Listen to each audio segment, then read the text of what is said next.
তোমরা কি জানো গোলক কি এবং এই গোলক চ্যাপ্টারের অঙ্কগুলি খুব সহজেই সমাধান করতে কোন পদ্ধতি ব্যবহার করা যায়?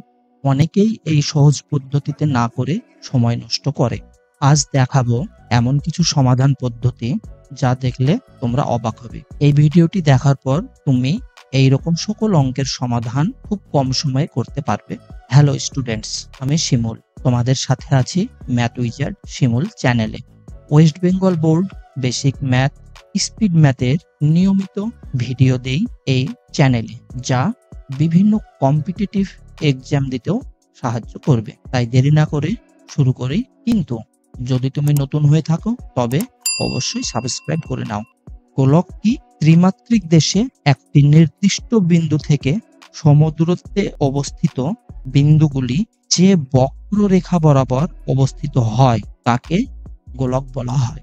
ঠিক আছে, এইখানে দেখো এইটাকে আমরা গোলক বলতে পারি, কিন্তু তোমরা ভাবছো হয়তো এটা আসলে একটি বৃত্ত। তা নয়, তোমরা গোলককে ভাবনা চিন্তা করো এইরকম ভাবে। গোলক হচ্ছে একটি ফুটবলের মতো কিংবা ক্রিকেট বলের মতো, অর্থাৎ দেখতে গোল ঠিকই, কিন্তু এটি হচ্ছে একটি ঘন বস্তু যেটাকে আমরা এই একটি পাতার উপরে সঠিকভাবে আঁকতে পারবো না। ঠিক আছে, তো গোলক হচ্ছে একটি ফুটবলের মতো আকারের ঘন বস্তু। ঠিক আছে, তো আমরা গোলক সম্পর্কে ডিটেলসে সবকিছু আলোচনা করব না। এই চ্যাপ্টারের অঙ্কগুলি করতে আমাদের যে ফর্মুলাগুলি প্রয়োজন আমরা সেগুলি এখানে একটু বলে নিই, তারপরে আমরা শুরু করব। বসে দেখি পারদের সমাধান করব। যদি তোমরা গোলক সম্পর্কে বিস্তারিত জানতে চাও তাহলে আমাকে কমেন্টে জানাবে। এই চ্যাপ্টারের বা কষে দেখি পারদের সকল অঙ্কগুলির সমাধান এই 4টি ফর্মুলার সাহায্যে হয়ে যাবে। তো দেখো, এই 4টি ফর্মুলাকে আগে ঠিকঠাক বুঝে নাও, তাহলে অঙ্ক করতে সুবিধা হবে। গোলকের বক্রতলের ক্ষেত্রফল, ঠিক আছে, বা সমগ্রতলের ক্ষেত্রফল। এইখানে ভাষাতে হয়তো তুমি বুঝতে পারছো না, কিন্তু শোনো ব্যাপারটি কি আসলে।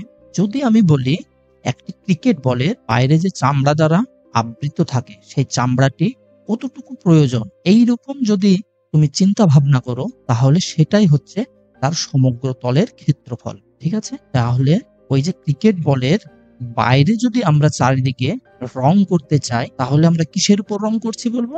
ওই গোলকের সমগ্র তলের ক্ষেত্রফল যতটুকু সেইটুকুই আমরা রং করছি। ঠিক আছে, এই হচ্ছে গোলকের বক্রতল বা সমগ্র তলের ক্ষেত্রফল। সেটা কি? ফর্মুলা বা সূত্রটি হচ্ছে 4πr² বর্গ একক। এইখানে একক কথাটি কেন দেওয়া আছে? যদি তোমার অঙ্কের মধ্যে সেমি দেওয়া থাকে তাহলে আমরা লিখব বর্গ সেমি, যদি মিটার দেওয়া থাকে তাহলে আমরা লিখব বর্গ মিটার ইত্যাদি। এই হচ্ছে এককের ব্যাপার। যেহেতু ক্ষেত্রফল তাই আমরা বর্গ কথাটি পাবো। ঠিক আছে, কেন বর্গ কথাটি পাই যদি চাও কমেন্টে জানাবে, আমরা বিস্তারিত আলোচনা করব। ঠিক আছে, তো যাই হোক, সমগ্র তলের ক্ষেত্রফল আমরা পেলাম 4πr² বর্গ একক। এবার হচ্ছে দ্বিতীয়ত জানতে হবে আমাদেরকে গোলকের আয়তন। আয়তন আসলে কি বলতো? তোমরা স্কুলে লোহার বল দেখেছ? ওই যে লোহার বলটি তৈরি করতে কতটা লোহার প্রয়োজন হয়েছে সেই পরিমাণটাই হচ্ছে আয়তন। বা আমি যদি এইরকম বলি, তোমাদের বাড়িতে লাড্ডু খেয়েছে তো, সেই লাড্ডু আকারটি কিরকম? তার আকারটি হচ্ছে গোলাকার। ওই লাড্ডুটি তৈরি করতে যতটুকু নারিকেলের প্রয়োজন হয় সেটি হচ্ছে ওই লাড্ডুটির আয়তন। ঠিক আছে, অর্থাৎ আমরা বলতে চাইছি কোনো গোলকের মধ্যে যতটুকু পরিমাণ বস্তু রয়েছে সেটি হচ্ছে তার আয়তন। তো গোলকের আয়তন নির্ণয়ের ফর্মুলা হচ্ছে এইটা, 4/3πr³ বা 4/3πr³। যখনই কিউব থাকবে তখন একক হবে ঘন একক। এবার এককের বিষয়টা তোমরা জানো, আর ঘন হচ্ছে, যেহেতু এখানে দেখো আর এর পাওয়ার হচ্ছে কিউব, অর্থাৎ এখানে ঘন একক হবে। বর্গের ক্ষেত্রে কি হয়েছে?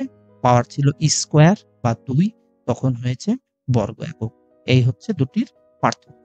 আয়তনের ক্ষেত্রে আমরা ঘন একক বা ঘন সেমি, ঘন মিটার এইগুলো ব্যবহার করব, এবং ক্ষেত্রফলের ক্ষেত্রে বর্গ একক। এবার 3 নম্বর ফর্মুলা হচ্ছে নিরেট অর্ধগোলকের। এবার আমরা দেখলাম অর্ধগোলক।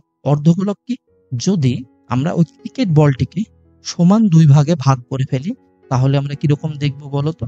এই যে এই চিত্রটির মতো আমরা দেখব, তাই তো?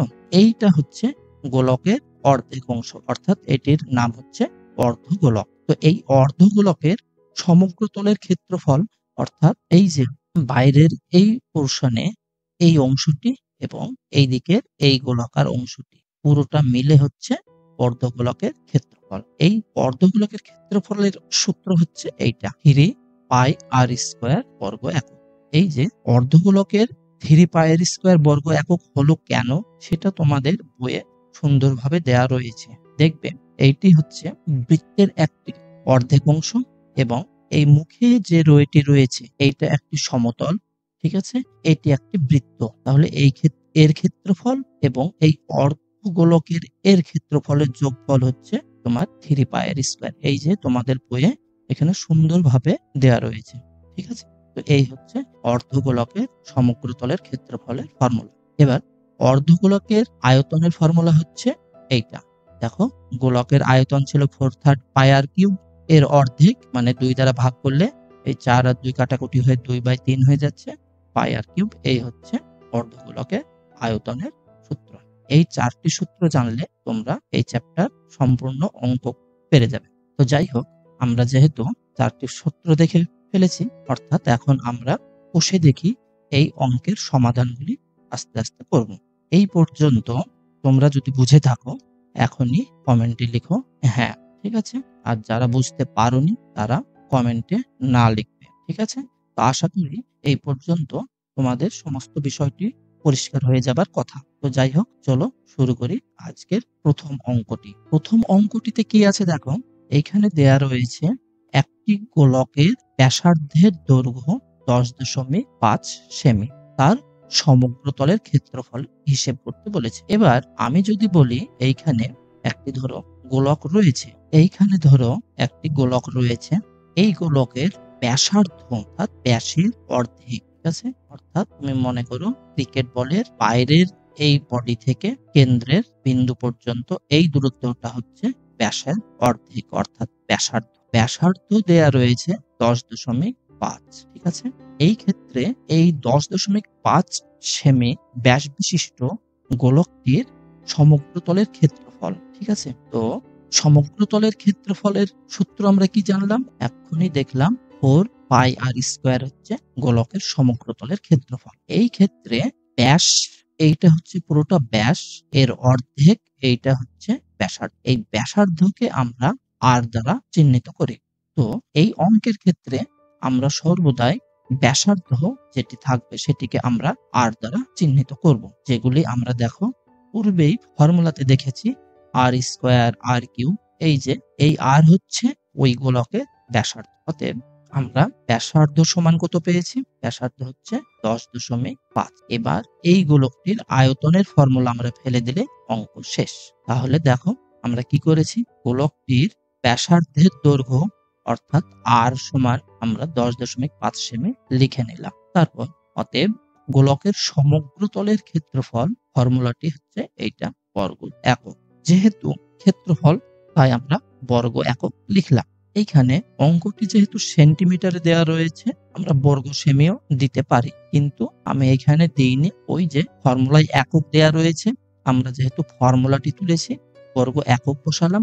এবার আর এর মানটা আমরা যখন বসাচ্ছি তখন দেখো এটা কি আছে, সেন্টিমিটার।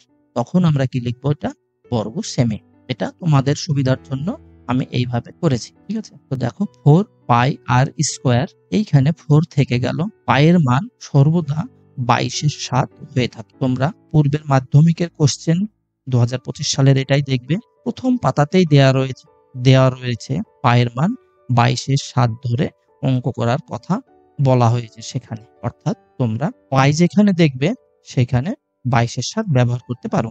তো যাই হোক, এইখানে r² দেয়া রয়েছে, অর্থাৎ r হচ্ছে আমাদের 10.5, তার স্কোয়ার দিলাম এত বর্গ সেমি। এবার ক্যালকুলেশন করলে অঙ্ক শেষ। তো ক্যালকুলেশনটি দেখো, আমরা কি করলাম, 4 গুণিত 22/7, 10.5 এর স্কোয়ার। স্কোয়ার মানে এই 10.5কে আমরা 2 বার গুণ করেছি। এবার এই দশমিক তুলবার জন্য আমরা নিচে 10 দিয়েছি। কেন? দশমিকের জন্য একটা 1, দশমিকের পরে একটি সংখ্যা রয়েছে, তাই একটি শূন্য। একই রকম ভাবে দ্বিতীয়টিতেও তাই, দশমিকের জন্য একটি ১, দশমিকের পরে একটি সংখ্যার জন্য একটি শূন্য। এবার কাটাকুটি করো। আমরা যেহেতু ১০৫ হয়েছে, অর্থাৎ এককের অঙ্ক হচ্ছে ৫ এবং নিচে ১০, অর্থাৎ এককের অঙ্ক ০, অর্থাৎ এই সংখ্যা দুটি আমাদের ৫ দ্বারা ভাগ হবে বা কাটাকুটি করা যাবে। তাহলে দেখো ৫ দুগুণে ১০, ৫ দ্বারা ১০৫কে ভাগ করো, ৫ দুগুণে ১০, ৫ একে ৫, ঠিক আছে। একই রকম ভাবে এটাকেও কাটো, ৫ দুগুণে ১০, ৫ দুগুণে ১০, তাহলে এইখানে আমরা ৫কে কেটে কি পেয়েছি? ২, ঠিক আছে। তো এখন এই ২ ৪কে কাটলে কত হচ্ছে? ২, আর এই ২ দ্বারা ২ কেটে যাচ্ছে। এবার ৭ দ্বারা ২১কে কাটলে কত হচ্ছে? ৩, ৩ ৭ ১, তাহলে আমরা কি পাচ্ছি দেখো, এই ২২ গণিত ৩ ২১, ৩ ১ ৩, ৩ দুগুণে ৬, ৩ ২১ ৬৩। এবার এই দুটির যদি গুণ করো তাহলে আমরা পাচ্ছি ১৩৮৬। এটা আসলে কি পেলাম? এত বর্গ সেমি। যেহেতু আমাদের আর এর মান সেমিতে দেওয়া রয়েছে, আমরা ক্ষেত্রফল বর্গ সেমি পেলাম। তাই তো আমাদের নির্ণয় করতে দিয়েছে, অর্থাৎ অতএব নির্ণেয় ক্ষেত্রফল ১৩৮৬ বর্গ সেমি। এই হচ্ছে অঙ্ক, ঠিক আছে। তো এইখানে তোমাদেরকে মনে রাখতে হবে শুধুমাত্র ক্ষেত্রফলের ক্ষেত্রে একক বর্গ একক হবে, ঠিক আছে, এবং পায়ের মান ২২/৭ হবে, ঠিক আছে। এই হচ্ছে প্রথম অঙ্কটি। যদি তোমরা বুঝতে পারো তাহলে অবশ্যই কমেন্টে লিখবে হ্যাঁ পেরেছি, ঠিক আছে। আর যদি এখানে কোনো সমস্যা থাকে তোমরা অবশ্যই কমেন্টে জানাবে। কোথায় কোথায় তোমাদের সমস্যা হচ্ছে সেটা আমাকে কমেন্টে না জানালে আমি হয়তো বুঝতে পারবো না। যদি তোমরা জানাও, পরবর্তী ভিডিওতে আমরা সেই সকল জায়গাগুলিকেও ডিটেলসে আলোচনা করব। এরপর দেখো ২ এর অঙ্কটি। এখানে কি দেওয়া রয়েছে যে একটি চামড়ার বল তৈরি করতে প্রতি বর্গ সেমি ১৭ টাকা ৫০ পয়সা হিসাবে টোটালে ৪৩১ টাকা ২০ পয়সা লেগেছে। বলটির ব্যাসের দৈর্ঘ্য নির্ণয় করতে হবে, ঠিক আছে। তো এই ক্ষেত্রে ধরো আমরা যদি বলি এই হচ্ছে একটি বল, এই বলটির কি নির্ণয় করতে হবে? এই ব্যাসের দৈর্ঘ্যটা আমাদেরকে নির্ণয় করতে, ঠিক আছে। ব্যাস হচ্ছে পুরোটি, এই ব্যাসের দৈর্ঘ্যটি আমাদেরকে নির্ণয় করতে হবে। তো এখানে বলেছে ধরো প্রতি বর্গ সেমি কত টাকা হিসেবে লাগবে? এই হচ্ছে ১ বর্গ সেমি। এই ১ বর্গ সেমি ধরো ১৭ টাকা ৫০ পয়সা হিসাবে খরচ হয়েছে, ঠিক আছে। এবং পুরো বলটিকে এই চামড়া দ্বারা আবৃত করতে টোটাল ৪৩১ টাকা ২০ পয়সা খরচ হয়েছে। তাহলে এই দুটো তথ্য থেকে তোমরা কি বুঝতে পারছো? এইটা আসলে কি, এই পুরো টাকাটা খরচ হয়েছে এই পুরো বলটিকে আবৃত করতে যতটুকু চামড়া লেগেছে তার সঙ্গে এই ১ বর্গ সেন্টিমিটার চামড়ার খরচ হচ্ছে ১৭ টাকা ৫০ পয়সা। তাহলে আমরা যদি এই পুরো টাকাটিকে এই টাকাটি দ্বারা ভাগ করে দিই তাহলে আমরা কি পাবো বলতো? বলটির সমগ্র তলের ক্ষেত্রফল পেয়ে যাব। যদি আমরা বলটির সমগ্র তলের ক্ষেত্রফল পেয়ে যাই তাহলে আমাদের ব্যাসার্ধ নির্ণয় করতে কোনো অসুবিধাই হবে না। তো চলো আমরা কিভাবে করব। দেখো, চামড়ার বলটির সমগ্র তলের ক্ষেত্রফল কি হবে? আমি এক্ষুনি বললাম, মোট যত টাকা খরচ হয়েছে সেইটাকে যদি আমরা ১ বর্গ সেমি চামড়াতে যতটা খরচ হয়েছে সেইটা দ্বারা ভাগ করে দিই, সেই ভাগফলটাই হবে ওই চামড়ার সমগ্র তলের ক্ষেত্র, ঠিক আছে। অর্থাৎ আমরা এইখানে এইটাকে এইটা দ্বারা ভাগ করে আমরা পেলাম দেখো ৪৩১২/১৭৫ বর্গ সেমি। এইখানে কাটাকুটি কিংবা ভাগ করার কোনো প্রয়োজন নেই, কেননা পরবর্তীতে আমাদেরকে আরো কাটাকুটি করতে হবে। দেখো অঙ্কের শেষের দিকে বুঝতে পারবে। তো এখন আমরা এই দুটি তথ্য থেকে শুধুমাত্র এইটুকু পেলাম। এইটা কি পেলাম? সমগ্র তলের ক্ষেত্রফল। এখন আমার প্রশ্ন হচ্ছে, তোমরা যেহেতু এই গোলকটির ব্যাসার্ধ সম্পর্কে জানো না, তাহলে এই অংশটিকে তোমাকে ধরতে হবে, ঠিক আছে। ধরি বলটির ব্যাসার্ধ আমরা আর সেমি ধরে নিলাম। কেন সেমি ধরলাম? দেখো এখানে প্রতি বর্গ সেমি এই কথাটি দেওয়া রয়েছে, বর্গ সেমি। এই বিষয়গুলি মাথায় ঠিকঠাক করে রাখবে, কেননা এইগুলি ভুলভাল করলে এককের ভুলের জন্য তোমার অঙ্ক ভুল হয়ে যাবে। অর্থাৎ এইখানে যেহেতু সেমি দেওয়া রয়েছে আমরা ব্যাসার্ধটি সেন্টিমিটারই ধরলাম বা সেমি ধরলাম। তো এখন আমরা ফর্মুলাতে কি জানি? বলটির সমগ্র তলের ক্ষেত্রফলের যে ফর্মুলা রয়েছে সেটা হচ্ছে 4πr²। আমরা এটা লিখে নিলাম, ঠিক আছে। এবার আমাকে বলো যে বলটির সমগ্র তলের যে ক্ষেত্রফল এইটা আর এটিও হচ্ছে বলটির সমগ্র তলের ক্ষেত্রফল। তাহলে কি এই দুটো সমান নয়? হ্যাঁ, সমান। তাহলে আমরা লিখতে পারি প্রশ্নানুসারে 4 পাই আর স্কয়ার ইকুয়াল টু এই অংশটি। ঠিক আছে, এবার ক্যালকুলেশন করো। ক্যালকুলেশনে তাহলে কি হবে? আর স্কয়ার সমান এইটা বাই 4 পাই। ঠিক আছে, তাহলে দেখো এইখানে আমরা ক্যালকুলেশনটি আরেকবার করি। দেখো এইদিকে ছিল 4312, তাহলে নিচে আছে 175 পাই, নিচে আসছে এই যে 4 পাই। ঠিক আছে, এই 4 পাই 1/4 পাই হয়ে যাচ্ছে, তাহলে নিচে এলো ইনটু আমরা লিখতে পারি 4 ইনটু পাই। পায়ের মান কত বলো? 22/7।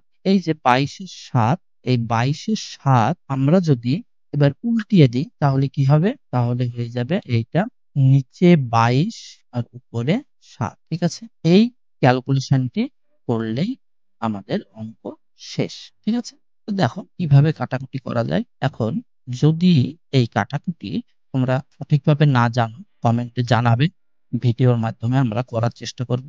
যদিও আমি ধীরে ধীরে এই চ্যানেলে 10th লেভেলের সকল বেসিক অঙ্কগুলি আমি করাবো, এই চ্যানেলের ভিডিওর মাধ্যমেই থাকবে সব। তো যাই, দেখো আমরা কি করব। প্রথমত এইখানে 11 দ্বারা কাটছে কি তাই দাও। 3 11 33, তার মানে থাকছে 10, 101, 9 11 99, 10 1 মানে 22, মানে 11 দ্বারা কাটছে। ঠিক আছে, 11 দ্বারা কাটছে কি কাটছে না যারা জানো না তারা অবশ্যই ভাগের নিয়মগুলি শিখবে। 11 দুগুণে 22 এবং 11 দ্বারা যদি আমরা এইটাকে ভাগ করছি তাহলে হচ্ছে 3 11 33, 9 11 99, 11 দুগুণে 22।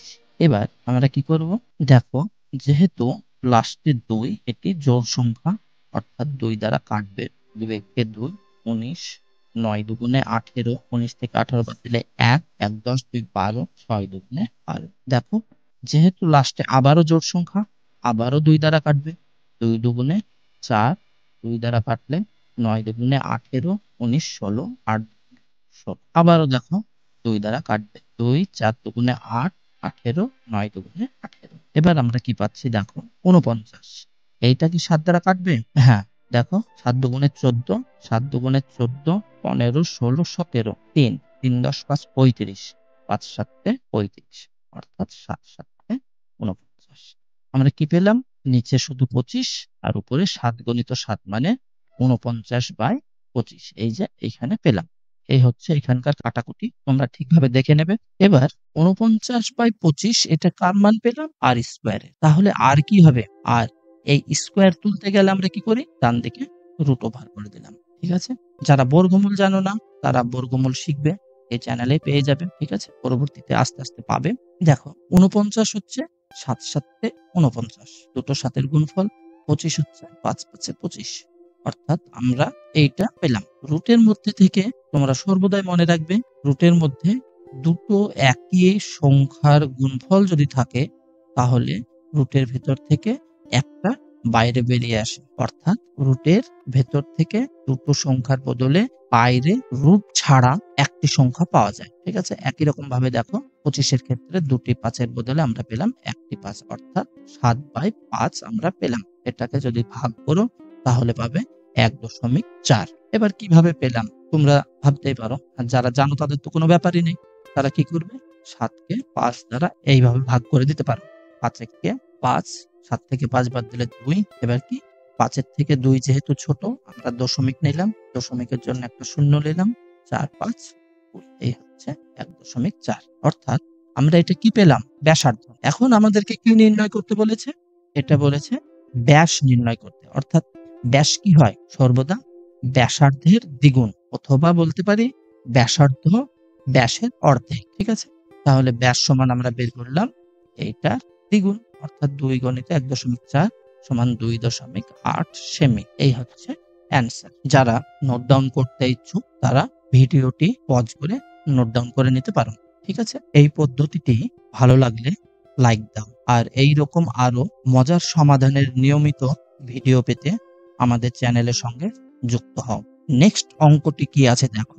স্কুলে শর্টপাট খেলার জন্য যে বলটি ব্যবহার করা হয়, শর্টপাট বলতে গেলে আমি এখনই যে লোহার বলের কথা বললাম সেইটা হচ্ছে শর্টপাট বল। তার ব্যাসের দৈর্ঘ্য এইখানে এইটা ভালো করে মনে রাখবে, ব্যাস। ব্যাস মানে পুরো বৃত্তের এই যে পুরো এই অংশটা হচ্ছে ব্যাস। যদিও আমি বৃত্তটা ঠিকঠাক দেখাতে পারলাম না, তো যাই হোক, এই হচ্ছে পুরোটা ব্যাস। এটা দেওয়া আছে 7 সেমি। বলটিতে কত ঘন সেমি লোহা আছে? এই যে প্রশ্ন থেকেই তোমরা পেয়ে যাবে, দেখো এইখানটাই বলে দিয়েছে কত ঘন সেমি। আমরা ফর্মুলাতে কোন জায়গায় ঘন পাই? ঘন কথাটি পাই আয়তনের মধ্যে। এবার শর্টকাট বল, এইটা হচ্ছে একটি গোলক, অর্ধগোলক নয়। তার মানে আমরা গোলকের আয়তনের ফর্মুলায় ফেলে অঙ্কটি সমাধান করতে পারি। ঠিক আছে, এই দুটি বিষয়কে তোমাদের মাথায় রাখতে হবে, ব্যাস না ব্যাসার্ধ কোনটি দিয়েছে, আর অঙ্কতে কি চেয়েছে। অঙ্কতে চেয়েছে ঘন সেমি লোহা রয়েছে, অর্থাৎ বলটি তৈরি করতে কতটুকু লোহার প্রয়োজন সেইটা নির্ণয় করতে বলেছে, অর্থাৎ আমাদেরকে আয়তন নির্ণয় করতে হবে। তো চলো দেখি, যেটা দেওয়া রয়েছে সেইটাকে আমরা আগে লিখি। শর্টকাট বলের ব্যাস 7 সেমি, তাহলে ব্যাসার্ধ কি হবে? ব্যাসের অর্ধেক ব্যাসার্ধ, অর্থাৎ ব্যাসার্ধ বা আর হচ্ছে 7/2। 7কে 2 দ্বারা ভাগ করলে অর্ধেক করলাম, অর্থাৎ এটাই হচ্ছে এর ব্যাসার্ধ। এখন আয়তনের ফর্মুলা কি? বলটির আয়তন সমান 4/3 পাই আর কিউব। এই ফর্মুলায় ফেলে দিলে অঙ্ক শেষ। ঠিক আছে, তো দেখো আমরা কি করেছি, 4/3 পায়ের মান 22/7, আর হচ্ছে 2/7, তার কিউব করে দিলাম, এত ঘন সেমি। ঠিক আছে, এইবার এই সবগুলিকে আমরা কিউবটাকে 3টি গুণফল হিসাবে লিখে নিলাম। এবার কাটাকুটি করব এবং অ্যান্সার বের করব।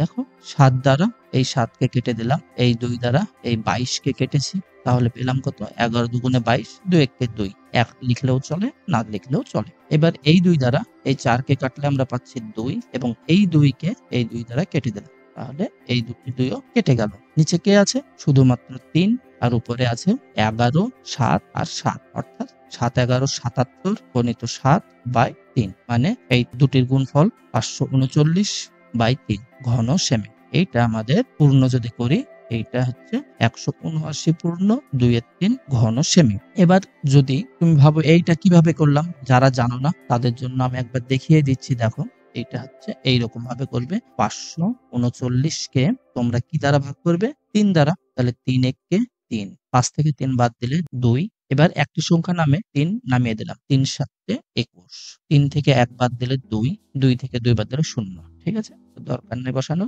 এবার নামলো 9, 3 দ্বারা ভাগ করুন, 3 9 27, থাকছে কত? 2। এবার এই 2 যাবে উপরে আর এই 3 আসবে নিচে, 179 পূর্ণ 2/3। এই হচ্ছে অ্যান্সার। তোমরা পরীক্ষার খাতার ডান সাইডে কিংবা সব শেষে রাফ কথাটি উল্লেখ করে উপরে লিখবে, রাফ দিয়ে করতে পারো, বা খাতার সাইডেও এইভাবে করতে পারো যদি জায়গা থাকে। ঠিক আছে, তাহলে এইটাই হচ্ছে আমাদের অ্যান্সার। এখানে তোমরা লিখে দেবে নির্ণেয় লোহার পরিমাণ 179 পূর্ণ 2/3 ঘন সেমি। এইটি হচ্ছে অ্যান্সার। তোমার কি মনে হয় এই পদ্ধতিটি সহজ না কঠিন? কমেন্টে জানাও। তুমি কি এই ধরনের অন্যান্য আরো সমাধানের ম্যাথ চাও? তাহলে লাইক দিয়ে কমেন্টে জানাও হ্যাঁ কি না। নেক্সট অঙ্কটি দেখো কি রয়েছে, 28 সেমি দৈর্ঘ্যের ব্যাস বিশিষ্ট। এই যে আমরা প্রথম পয়েন্ট করলাম ব্যাস এবং 28 সেমি। একটি নিরেট গোলক কি আছে, জলে সম্পূর্ণভাবে নিমজ্জিত করলে যে পরিমাণ জল অপসারিত করবে তা নির্ণয় করতে বলেছে। এটি একটি ফিজিক্সের কনসেপ্ট কাজে লাগাতে হবে। ঠিক আছে, তোমরা মনে রাখবে যে কোনো ঘন বস্তু, ঠিক আছে, জলে সম্পূর্ণ নিমজ্জিত করলে ওই জল যতটুকু উপরে উঠবে কিংবা বাইরে পড়বে, সেই জলের পরিমাণটা আর বলের আয়তনের পরিমাণ, বলের আয়তন এবং ওই পড়ে যাওয়া জল বা উপরে ওঠা জলের পরিমাণ সমান হয়। অর্থাৎ আমাদেরকে এইখানে কি নির্ণয় করতে হবে? বলের আয়তনটি নির্ণয় করলে কতটা জল অপসারিত হবে সেইটা আমরা পেয়ে যাব। ঠিক আছে, তাহলে আমরা বুঝতে পারলাম এই প্রশ্নের মধ্যে সম্পূর্ণ নিমজ্জিত করলে কতটুকু জল অপসারিত হবে সেটা হচ্ছে বলের আয়তনের সমান জল অপসারিত হবে। ঠিক আছে, তো এখন আমরা কি নির্ণয় করব? যেহেতু এখানে ব্যাস দেওয়া রয়েছে 28, অর্থাৎ ব্যাসার্ধ কত হবে? তার অর্ধেক মানে 14 সেমি। এই 14 সেমি বিশিষ্ট গোলকের আয়তন নির্ণয় করলে আমরা জলের পরিমাণ পেয়ে যাব। তো চলো দেখো কিভাবে করা যায়। নিরেট গোলকটির ব্যাস হচ্ছে 28 সেমি, তাহলে ব্যাসার্ধ কি হবে? তার অর্ধেক 28/2 সেমি অর্থাৎ 14 সেমি। তাহলে আমরা বলতে পারি নিরেট গোলকটির আয়তন 4/3 পাই আর কিউব ঘন সেমি। ঠিক আছে, এবার মান বসিয়ে দাও। 4/3 পাই, আর এর মান হচ্ছে আমরা পেয়েছি 14 তার কিউব ঘন সেমি। তাহলে 4/3 ইন্টু পাই এর মান হচ্ছে 22/7, 14 কিউব হচ্ছে 14 গণিত 14 গণিত 14। এবার 7 দ্বারা 14 কে কাটলে 2, আর কেউ কাটাকুটি হচ্ছে না, সবগুলোর গুণ করে দাও। 14 গণিত 14 গণিত 2 গণিত 22 গণিত 4, সবগুলো গুণ করে পেলে ধরো এইটা বাই 3। এবার পূর্বের মতোই এটাকে পূর্ণ করে দাও, পূর্ণ সংখ্যায় পরিণত করো। সেম একই রকম ভাবে 34,496 কে যদি পূর্ণতে করো তাহলে 3 কে 3 কে নামবে এখানে 0, 4 নামছে আবারও 3 কে 3 বিয়োগফল 1, আবার 4 নামছে 3 4 12, 2 বিয়োগফল কে নামবে 9, 3 9 27 বিয়োগফল 2, এবার নামছে 6, 3 আসছে 24, কত থাকছে 2, অর্থাৎ 11,498 পূর্ণ 2 এর 3 ঘন সেমি। এটা কি পেলাম? এটা পেলাম এই নিরেট গোলকটির আয়তন। ঠিক আছে, তো নিরেট গোলকটির আয়তন যেটা ততটুকুই জল অপসারিত করবে, তাহলে সেটাই আমরা লিখবো বলটি এত ঘন সেমি জল অপসারিত করবে। বুঝতে কোনো সমস্যা থাকলে অবশ্যই কমেন্টের মাধ্যমে জানাবে। যদি ভিডিও ভালো লাগে অবশ্যই একটি লাইক দেবে এবং তোমার বন্ধুদের মধ্যেও শেয়ার করবে, তাদেরকেও শেখার জন্য তোমরা অবশ্যই সাহায্য করবে। ঠিক আছে, নেক্সট অঙ্কটি দেখো কি রয়েছে। কোন গোলাকার গ্যাস বেলুন ফোলাবার সময় তার ব্যাসার্ধের দৈর্ঘ্য হচ্ছে 7 সেমি থেকে 21 সেমি হলে বেলুনটির পূর্বের ও পরের সমগ্র তলের ক্ষেত্রফলের অনুপাত। এইখানে প্রশ্নটি থেকে তোমাকে কি চাইছে সেটা নির্ণয় করতে হবে। প্রথমে বুঝতে হবে কি রকম প্রশ্নটি করেছে। আমরা বেলুন যদি দেখি এইরকম ভাবে দেখতে পাই যে একটি বেলুন, এই বেলুনটি ফোলাবার সময় এই কেনার সময় আমরা এইরকম পেয়েছি। আমরা বেলুনটিকে ফোলাই, ঠিক আছে, তখন কি রকম হয়? তখন বেলুনটি তো আরো বড় হয়ে যায়, তাই না? তাহলে এই সময় কেনার সময় যখন আমরা দেখলাম বেলুনটির ব্যাসার্ধ ছিল ধরো এই ব্যাসের অর্ধেক, এটা ছিল ধরো 7 সেমি। ব্যাসার্ধের দৈর্ঘ্য দেওয়া আছে 7 সেমি। যদিও আমরা বেলুনটি একটু লম্বা টাইপের হয়ে গেছে, ধরে নাও এটা গোলক টাইপেরই, ঠিক আছে। এখন ফোলাবার পরে বেলুনটি হয়েছে ধরো এতটা বড়। তো যাই হোক, এই হচ্ছে বেলুনের বাঁক। এই সময় বলটির ব্যাসার্ধ ব্যাসের অর্ধেক যেটা, সেটা হচ্ছে 21 সেমি। তাহলে কি কেনার সময় যেটি ছিল সেটি হচ্ছে 7 সেমি, আর ফলাবার পরে সেই ব্যাস হয়ে গেল, ব্যাসার্ধ হয়ে গেল 21 সেমি। তাহলে তো এই দুটির ক্ষেত্রফল, অর্থাৎ এই যে এখন এই বৃত্তর বাইরের যে অংশটি, বাইরের এই এরিয়া ফোলাবার আগে এই এরিয়াটি হচ্ছে কম, আর ফোলাবার পর এটি তো আরো বড় হয়েছে। ধরো আমরা চিত্রটি যদিও সঠিক আঁকতে পারিনি, আরো বড় হলে কি এর এরিয়াটা আরো বেড়েছে। এই যে এই বৃত্তের বা বেলুনের ক্ষেত্রফল আর এই বেলুনের ক্ষেত্রফলের অনুপাত নির্ণয় করতে বলেছে। এই হচ্ছে প্রশ্ন। তুমি যদি এই অঙ্কের ক্ষেত্রে পড়ে অঙ্কে কি চাইছে এর অর্থ তুমি যদি বের করতে না পারো তাহলে অঙ্ক পারবে না। অর্থাৎ অঙ্কটি পড়ে বিশ্লেষণ করে সেটা নির্ণয় করতে হবে, এইটাই তোমাদের শেখার প্রয়োজন। এখানে কি চেয়েছে, কি দেওয়া রয়েছে, কি ধরতে হবে, এইটা সম্পূর্ণটাই এই অঙ্কের উপরেই নির্ভর করে এবং এইটা তোমাদেরকে ধীরে ধীরে রপ্ত করতে হবে। এটা একদিনেই পারবে না অবশ্যই, অর্থাৎ তোমাদেরকে অঙ্ক প্রত্যহ প্র্যাকটিস করতে হবে, না হলেও 1 ঘন্টা তো করতেই হবে। ঠিক আছে, জানা অঙ্ক, পারা অঙ্ক তোমাকে পুনরায় করতে হবে, তা না হলে অঙ্ক তোমরা সঠিকভাবে বুঝতে পারবে না। তো যাই হোক, দেখো এই অঙ্কটির ক্ষেত্রে আমরা দুটোরই ক্ষেত্রফল বের করব। দেখো প্রথমত বেলুনটির ব্যাসার্ধ আর 7 সেমি এবং ফোলাবার পর ব্যাসার্ধ এটা হচ্ছে 21 সেমি। ঠিক আছে, এই ক্ষেত্রে পূর্বে বেলুনটির সমগ্র তলের ক্ষেত্রফল হচ্ছে 4 পাই আর স্কয়ার বর্গ সেমি। এইখানে আর এর মান আমরা 7 বসিয়ে দিলাম, তাহলে হচ্ছে 4 পাই ইন্টু 7 ইন্টু 7, এটা রেখে দিলাম। যেহেতু অনুপাত বের করতে হবে তাই আমরা এইখানে গুণ বা কাটাকুটি কিছুই করব। ঠিক আছে, এইগুলো মাথায় রাখবে, তা না হলে সময় নষ্ট হবে। সময় বাঁচাবার জন্য এইগুলো আমি বলছি। তুমি এখানে গুণ করতেই পারো, না করার কিছুই নাই, কিন্তু আমরা এইখানে গুণ করছি না। শুধুমাত্র দেখো এখানে 7 রয়েছে আর এটাতে রয়েছে 21, মানে অনুপাতের সময় এগুলো আমরা কাটাকুটি করতে পারবো। তাহলে গুণ করে বড় সংখ্যায় পরিণত করে কোনো লাভ নেই, তাই এইভাবেই রেখে দাও। এত বর্গ সেমি আমরা পেলাম। এবার ফোলাবার পরে বেলুনটির সমগ্র তলের ক্ষেত্রফল কি 4 পাই আর স্কয়ার, এই ফর্মুলাতে ফেলে দিলাম বর্গ সেমি, অর্থাৎ এইবার আর হচ্ছে 21, তাই না? 21 বসিয়ে দিলাম। এবার পেলাম কি 4 পাই ইন্টু 21 ইন্টু 21। এবার এই দুটির অনুপাত নির্ণয় করব। তাহলে দেখো, অতএব বেলুনটির পূর্বের ও পরের সমগ্রতলের ক্ষেত্রফলের অনুপাত হচ্ছে, পূর্বের হচ্ছে এইটা 4 pi into 7 into 7 ইজটু 4 pi into 21 গণিত 1। ঠিক আছে, এই দুটি অনুপাত। অনুপাত মানে প্রথমেরটা উপরে, শেষেরটা নিচে। দেখো 4 কেটে গেছে, পাই পাই কেটে গেছে। এবার 7 দ্বারা 21 কে কাটলে হচ্ছে 3, আর এই 7 দ্বারা 21 কে কাটলে হচ্ছে 3। তাহলে উপরে কিছু নেই, মানে থাকছে 1, আর নিচে এই 3 আর এই 3, অর্থাৎ 1/3 9 সমান হচ্ছে 1:9। এই হচ্ছে এই দুটির অনুপাত। তাহলে আমরা কি লিখতে পারি? লিখতে পারি নির্ণেয় অনুপাত 1:9। এই হচ্ছে এই অঙ্ক। ঠিক আছে, কোনো সমস্যা যদি থাকে অবশ্যই কমেন্টে জানাবে। আশা করি কোনো সমস্যা না থাকারই কথা। এইখানে যেগুলি ভুল হয় বা সময় নষ্ট করে সেগুলি তোমরা অবশ্যই মনে রাখবে। এগুলি জানা উচিত। মেধাবী ছাত্রছাত্রীরা এই সমস্ত পদ্ধতিগুলি অবলম্বন করে, যেমন এইখানে গুণ না করা, এইগুলি মনে রাখ। যদি তুমি গণিতে এক্সপার্ট হতে চাও তবে এখনই সাবস্ক্রাইব করে ম্যাথ উইজার্ড ফ্যামিলির সঙ্গে অবশ্যই যুক্ত হবে এবং কমেন্টের মাধ্যমে জানাবে ভিডিওগুলি ভালো লাগছে নাকি। আর কোনো সমস্যা বা ভুলভাল হলে অবশ্যই কমেন্টের মাধ্যমে জানাবে। তোমাদের কমেন্টের অপেক্ষায় আমি থাকবো। নেক্সট অঙ্কটি দেখো কি রয়েছে। অর্ধগোলাকৃতি একটি বাটি তৈরি করতে এত বর্গ সেমি পাত লেগেছে। বাটিটির মুখের ব্যাসের দৈর্ঘ্য হিসেব করে লিখি। অর্ধগোলাকৃতি, আগেই বলেছে অর্ধগোলাকৃতি, অর্থাৎ ওই যে ক্রিকেট বলের অর্ধেকের মতো আমরা বাটি দেখেছি, ওই বাটিগুলি অর্ধগোলাকৃতি হয়। তো তার যে তৈরি করতে যে পাত লেগেছে সেটা দেওয়া রয়েছে।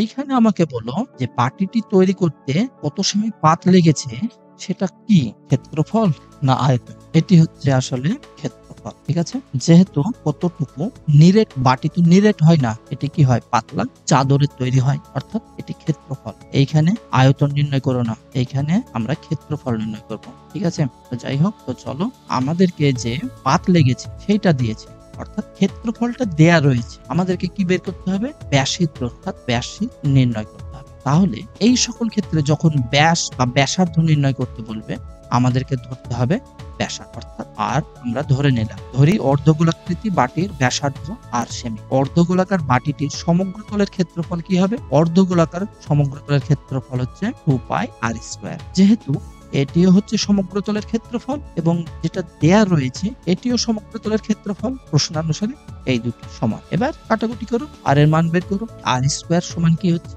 এই পূর্ণটা ভাঙলে আমরা পাচ্ছি 891/7 গণিত কি হবে? এই 2 পাই 1 হিসাবে আসবে। এবার দেখো, যারা এইখানে এই পূর্ণ ভাঙা জানো না তারা একটু দেখে নাও, যারা জানো তাদের তো কোনো সমস্যাই হবার কথা নাই। এই পূর্ণটি ভাঙতে গেলে এই 127-এর সঙ্গে এই 7কে গুণ করো, গুণ করার পর 2 যোগ করো, যেটা হবে সেটা উপরে রেখে নিচে এই 7 বসিয়ে দাও। এই হচ্ছে পূর্ণ ভাঙা। অর্থাৎ এইখানে মনে করো 2 পূর্ণ 3-এর 5 রয়েছে, এই 2 আর 5-এর গুণফল হচ্ছে 5 দুগুণে 10, উপরেরটি যোগ করো 2 গণিত 5 যোগ উপরেরটি পাই 5। এই হচ্ছে সিস্টেম, এইভাবে এখানে করা রয়েছে। ঠিক আছে, এবার দেখো 1 যেহেতু এখানে আর স্কয়ারের সঙ্গে 2 পাই গুণ আছে, তাহলে সমানের ডানে এলে এটা অবশ্যই 1 হবে বা ভাগ হিসাবে আসবে। তাহলে আমরা এটা 1/2 ইন্টু 22/7 রাখলাম। এবার দেখো, যেহেতু এটি ভগ্নাংশের নিচে আর একটি ভগ্নাংশ আছে, অর্থাৎ এটি কি হবে? উল্টে যাবে। তাহলে কি পাবো আমরা? প্রথম অংশটি ইন্টু এই 7 চলে যাচ্ছে উপরে, অর্থাৎ 7/2 গণিত 22। এবার কাটাকুটি করো, এই 7 কেটে গেল, 11 দুগুণে 22, আর এখানে দেখো 8 11 88, 89 থেকে 88 বাদ গেলে হচ্ছে 1, 1 + 1 11, 11 কে 11, তাহলে 81/4 আমরা পেলাম। কি পেলাম? আর স্কয়ার সমান পেলাম। তাহলে আর সমান কত? রুট ওভার এটা, তাহলে রুট ওভার 81/4 মানে হচ্ছে কি? 81 সমান হচ্ছে 9 গণিত 9, 9 গণিত 9, অর্থাৎ রুটের বাইরে একটি 9 পেলাম, আর 4 মানে হচ্ছে 2 গণিত, অর্থাৎ রুটের বাইরে 1 2, তাহলে আর হচ্ছে 9/2। এবার আমাদেরকে বলেছে ব্যাসের দৈর্ঘ্য নির্ণয় করতে, আর আমরা পেলাম ব্যাসার্ধ। তাহলে ব্যাস কি হবে? ব্যাস হবে ব্যাসার্ধের দ্বিগুণ। নির্ণেয় বাটিটির মুখের ব্যাস 9/2 গণিত 2 সেমি সমান 9 অ্যান্সার। এইখানে কোনো কঠিন কিছু দেখতে পাচ্ছ?